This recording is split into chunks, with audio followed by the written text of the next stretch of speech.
From his bunkers in Pyongyang, Kim Jong-un tonight is posing an enormous challenge to two of the world's most powerful leaders.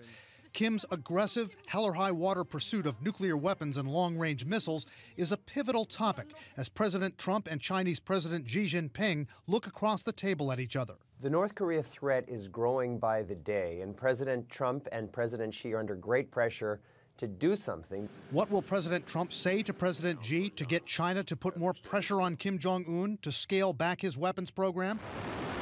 A senior White House official says they'll try to get China to exert its massive economic leverage over North Korea. But analysts say Mr. Trump could also threaten to impose so-called secondary sanctions on China if they don't do more to pressure Kim. Secondary sanctions are essentially the use of United States sanctions directly against Chinese companies that are doing business with North Korea.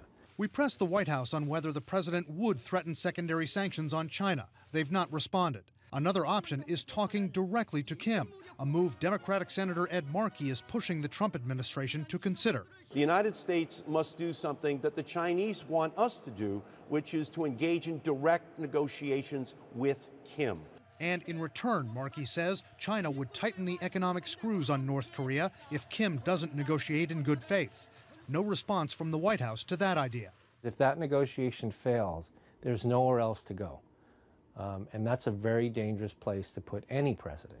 One of President Trump's toughest challenges, getting any movement from a Chinese leader who many experts say doesn't really want to do anything about North Korea. President Xi has no real incentive to take major steps on North Korea because China believes it's better off with even a nuclear-armed and hostile North Korea on its border than with a reunified Korean peninsula allied to the United States. President Trump could try to get Xi to speak directly to Kim Jong-un, but those two leaders still haven't met, and analysts say the Chinese don't much like the young dictator next door.